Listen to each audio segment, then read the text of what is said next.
It's etched into my memory, vivid as the day it happened. I've always thrived on social interaction, the kind of guy who never misses a Friday night out with friends. But this pandemic, it's clipped my wings. Forced into online classes and virtual hangouts, the four walls of my room began to close in on me, suffocating my extroverted spirit. It was one of those endless winter evenings, around 7:30, when darkness had already claimed the sky. I was up at my Aunt Jenna and Uncle Mike's cabin nestled on the slopes of a mountain that loomed over a quiet part of rural Oregon. It's a secluded spot, where the road trickles to a mere whisper against the sprawling wilderness.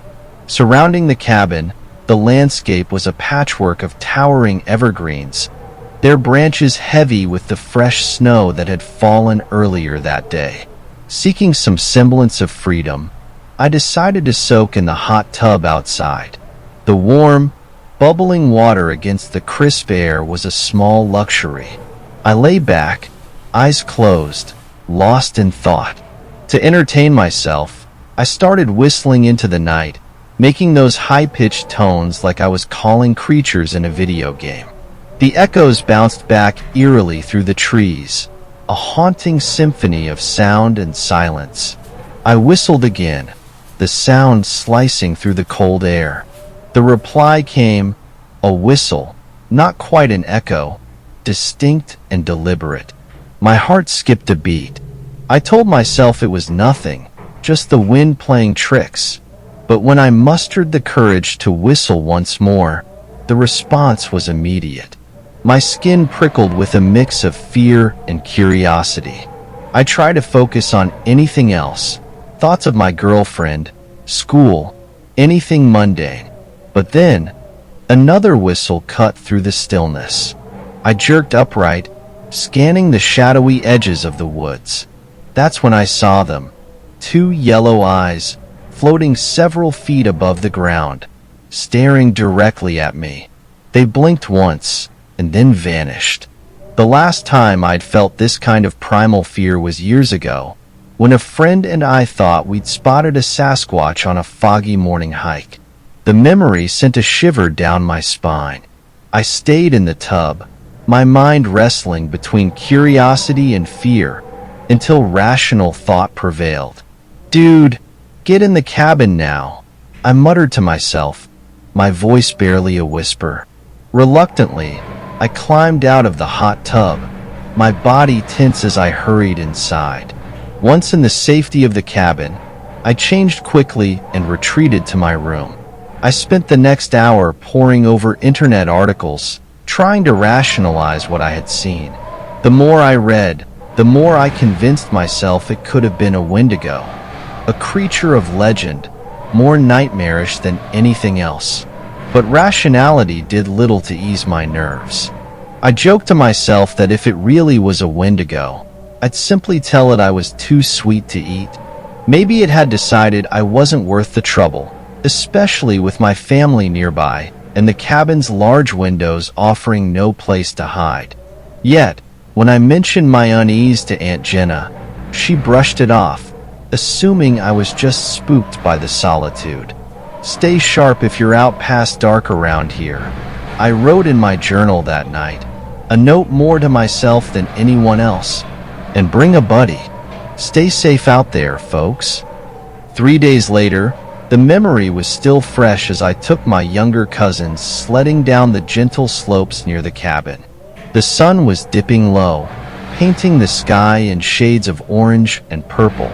It was colder than usual, the air biting at any exposed skin. As we laughed and raced down the hill, a silence descended. It was a heavy, oppressive silence, the kind that warns of unseen dangers. Suddenly, my cousins complained of the cold, their enthusiasm dampened by the chilling air. I ushered them back to the cabin, my instinct screaming that we were not alone. As they trudged ahead, I glanced back at the forest line. Nothing moved, but I felt the weight of unseen eyes upon us. I tried to shake off the feeling, returning to the slope to grab our discarded sleds. That's when a chilling howl echoed through the valley, a sound so strange it seemed a blend of an elk's bugle and a bear's yawn. My blood ran cold. "Screw this, I'm going back," I muttered under my breath, my voice shaky as I began my retreat. I plowed through the snow, my legs burning as I pushed for speed. Once inside, I collapsed in the garage, tears streaming down my face. It was fear, raw and unfiltered. I couldn't let this unknown threat linger, not with the possibility of it endangering my family. I made a silent vow then, my breaths coming in ragged gasps. I would face this creature, hunt it down if I must. It was a promise for the future, for when I turned 18 and could truly protect my own. The fear lingered, a constant shadow in my thoughts, but so did my resolve. No matter what, I was determined to ensure the safety of those I loved. This mountain, with all its mysteries and monsters, would not defeat me. Over the next few months, the incident became a shadowy tale I occasionally shared with close friends over late-night chats. Each retelling brought a shiver, a thrill of facing the unknown. Yet part of me questioned the reality of that night. As the pandemic restrictions eased and life began to tiptoe back to some semblance of normalcy, the memory of the yellow eyes in the dark receded, replaced by the day-to-day distractions of a gradually reopening world. Yet, the mountain called to me, a siren song that was both a challenge and a mystery to unravel. My 18th birthday approached like a milestone, marked not just by the legal adulthood it signified, but by the vow I had made to myself to confront whatever had watched me that winter night. When the day finally came, my family planned another trip to the cabin as part of the birthday celebration. The idea was to have a simple gathering, but for me, it was the moment to fulfill the promise I had made to myself. I packed not just party supplies, but also research materials on local wildlife, trail maps, and a new, sturdy pair of binoculars. My uncle, intrigued by my newfound interest in nature, gifted me a high-definition camera to document my wildlife observations. The cabin welcomed us with its familiar, rustic charm, the air filled with the scent of pine and wood smoke. My family busied themselves with preparations, blissfully unaware of my dual intentions. The first evening, we celebrated with cake and laughter, the warmth of family wrapping around me like a blanket. Yet, as night approached, my thoughts drifted to the forest that stretched dark and deep beyond the windows. The next morning, armed with my camera and a sense of determined curiosity, I ventured into the woods. The air was crisp, the remnants of last night's frost sparkling on the underbrush. I followed the trails we had often taken during our previous visits, my eyes scanning the dense foliage for any sign of movement or the unusual. Hours passed with little more than the occasional deer sighting and the constant chirp of birds overhead. As the sun began to wane, I felt a twinge of disappointment mixed with relief. Perhaps what I had seen was merely a trick of the light, a figment of my overactive imagination fueled by isolation and fear. Determined to give it one last try, I ventured deeper, off the beaten path to where the forest grew wilder. The light dimmed, filtered through the thick canopy above, casting long shadows that twisted and turned with the wind. And then, I heard it, a soft whistle, distant yet distinct. My heart raced as I crouched, camera in hand, scanning the direction of the sound. Minutes stretched like hours until, there it was, a rustle in the brush. Slowly, carefully, I raised my camera, the lens focusing just as a figure stepped into view. It wasn't the monstrous creature of my nightmares. Instead, it was a large, gray wolf, its coat blending into the twilight, yellow eyes glowing with cautious curiosity. I captured the moment, the wolf staring directly into the lens, a silent standoff between man and beast. Then, as quietly as it had appeared, the wolf turned and disappeared into the darkness. I remained still, the adrenaline slowly ebbing from my veins, replaced by a profound sense of awe and understanding.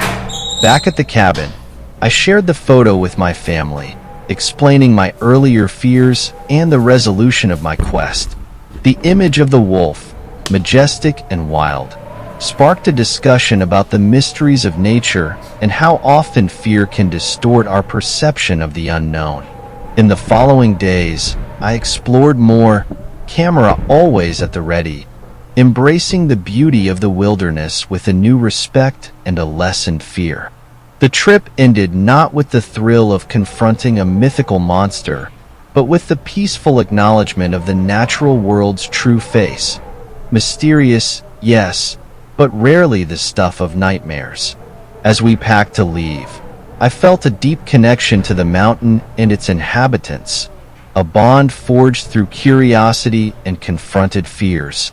I knew I would return, not as a hunter, but as a guardian and admirer of this wild, wonderful place. The mountain had taught me a valuable lesson. Often, the monsters we fear are not in the shadows, but in the stories we tell ourselves. And sometimes, the bravest thing we can do is look a little closer, see a little clearer, and understand a little deeper. The wild had called, and I had answered, not with gunfire, but with the click of a camera, a moment captured, a fear dispelled, and a life forever changed. From a young age, I was blessed with the sanctuary of my grandmother's home each summer. Tucked away in the lush expanses of rural America, her house was a place where time seemed to surrender to leisure and the days were generously long. Each visit was a treasured ritual, helping with the garden under the watchful eye of the early morning sun, kneading dough in the warm, flour-dusted kitchen, and wrapping cool evenings with the crackle of a fire pit, the sticky sweetness of esmores, and the shiver of ghost stories whispered under a blanket of stars. My grandmother's house was more than a home. It was a haven away from the buzzing pace of the city where I lived with my parents. Here, the land stretched wide and inviting, with patches of forest bordering open fields, and a small pond nestled just a short walk from the back porch. This pond was my summer companion, its surface glinting under the sun, beckoning me to swim and forget the world. The pond was alive with frogs, their calls a constant backdrop to the summer symphony. At first, their relentless croaking at dusk was an unwelcome noise, disturbing the peace I sought in the evening breeze. I remember once voicing my annoyance to my grandmother, hoping perhaps for sympathy or even a solution.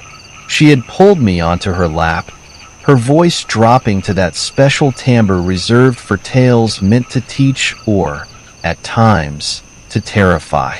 She spun a tale of an old man and woman who lived by a lake, plagued by the incessant singing of frogs.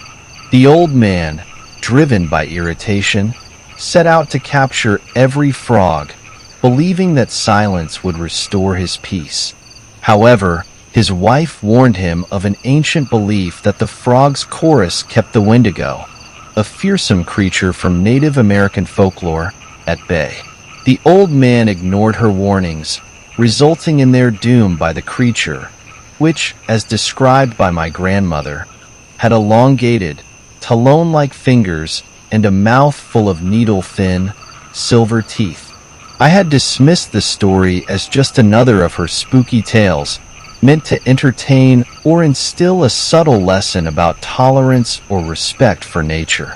The frogs, once a nuisance, became a comforting, familiar presence that I learned to appreciate, their nightly concerts lulling me into sleep after each day's adventures. Years later, in college, A mention of the Wendigo in a Native American literature class reignited that old memory. Curiosity piqued. I dived into the internet, searching for anything that tied the frogs to the myth. My research revealed nothing about frogs protecting against Wendigos. The stories described the Wendigo quite differently from my grandmother's version. It was a spirit of insatiable hunger, not the demon-like figure she had described. I chuckled to myself, amused and somewhat embarrassed at the liberties my grandmother had taken with the legend. This summer marked a new chapter in my life. I moved into a duplex on the outskirts of a small town. Its fresh, unoccupied feel a blank canvas for my new beginning. The house, spacious and modern, sat on the edge of dense woods, with a small, man-made pond visible from my patio. This setting, so reminiscent of my grandmother's home, brought a sense of déjà vu, mingled with a fresh thrill of independence. The frogs in this new pond were just as vocal as those from my childhood. With no inclination to waste money on air conditioning, I kept my windows wide open, inviting in every sound from outside. At first, their cacophony was jarring, an echo of my childhood irritation, but it didn't take long for the familiarity to breed comfort, especially amidst the chaos of unpacking and settling in. But tonight was different. The air hung heavy and still around me as I stood in my living room, the darkness outside pressing against the glass of closed windows. An inexplicable chill wrapped around me, despite the summer heat. The comforting chorus of the frogs had ceased abruptly, an unnerving silence filling its place. All the rational explanations I had for ignoring my grandmother's story seemed to evaporate in this thick, tense air. I tried to laugh it off, to remind myself of the facts I knew. Old wives' tales and misremembered myths. Yet, the overwhelming sense of dread was palpable, curling in my stomach like a living thing. I found myself frozen, caught between the desire to flee into the safety of light and the paralyzing fear of what might lurk in the darkness where the frogs' songs had died. I didn't know what was out there, or even if there was anything at all, but in the silent screaming of my nerves, in the oppressive stillness of the night, I felt a terror I hadn't known since those childhood summers, listening to ghost stories by the fire. Tonight, the story was mine, and I was living it. As the silence stretched on, I felt my pulse quicken, each heartbeat a loud echo in the emptiness of the night. My thoughts raced back to the stories my grandmother told, tales meant to thrill a child, not to guide the actions of an adult. Yet, there I was, held captive by a childhood fear. The darkness outside seeming to press against the windows with a palpable intensity. I reached for my phone, its light a small beacon in the dark room. A quick glance showed no missed calls or messages, an odd sort of disappointment washing over me as I realized I had hoped for some distraction, any mundane connection to the outside world that could pull me from this growing panic. The idea of calling someone flickered through my mind. But what would I say? That the frogs had stopped singing and I was scared? It sounded ridiculous, childish even, yet the fear was real, gnawing at the edges of my rational mind. I set the phone down, resolving to face whatever this was on my own. Forcing myself to move, I walked through the house, checking each lock on the doors and windows, a habit of security that now felt like a ward against nightmares. Each click of a secured lock should have brought comfort, but the silence from the pond hung in the air like a heavy curtain, impenetrable and ominous. After securing the house, I returned to the living room, drawn inexplicably back to the window overlooking the pond. My hand paused on the switch of the living room lamp. The rational part of me wanted to flood the room with light, to banish the shadows that seemed to creep from the corners of my vision. But another part, a deeper, more instinctual part, hesitated. If there was something out there, did I really want to see it? The decision was made for me. A sudden, sharp gust of wind rattled the windows, and in that burst of natural sound, the frogs began to sing again. Their chorus, once a mere background noise, now felt like a triumphant call. The tension in my shoulders eased, the tight coil of fear in my stomach unwinding slowly as the familiar sound filled the air. I laughed then, a short, shaky sound more of relief than amusement. I turned on the lamp, letting its warm light fill the room. The threat, real or imagined, had passed, and the frog's song was once again a simple part of the night, not a herald of unseen dangers. The experience left me unsettled, though. In the following days, I found myself paying more attention to the sounds of nature around the house. I researched more about the Wendigo, about folklore and the natural behaviors of frogs.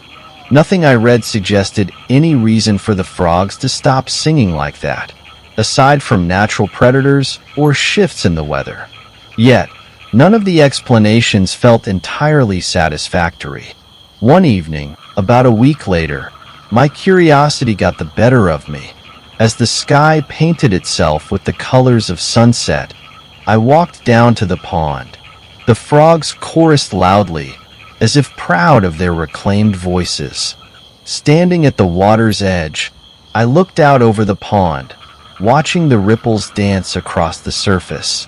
There was nothing to see, no sign of anything unusual, but the memory of that night's silence lingered. As darkness began to fall, I turned to head back to the house. It was then I saw it. Just a shadow, perhaps, or a trick of the light. But a figure stood at the edge of the woods, watching. I froze, my heart thumping wildly. Then, as quickly as it appeared, the figure receded into the shadows, blending into the woods as if it had never been there. I ran back to the house, not stopping until I was safely inside, door locked behind me. The logical explanations for what I had seen, or thought I had seen, raced through my mind. An animal, a trick of the fading light, my imagination fueled by fear. But the seed of doubt was planted firmly in my mind. That summer taught me more than I ever wanted to know about fear, folklore, and the thin lines that sometimes blur the real from the unreal. I no longer dismiss the stories of my grandmother so quickly, nor do I ignore the lessons that even the simplest natural occurrence might teach. The frogs continue to sing every night, and I listen, reminded of that eerie silence and the shadow in the woods. Some nights, when the wind is still and the air hangs heavy, I wonder about the old tales, about the things that lurk in the darkness just beyond our sight and understanding. But mostly, I am grateful for the noise, for the messy, noisy, beautiful life that thrives around me. Because sometimes, perhaps, the noise is what keeps the darkness at bay.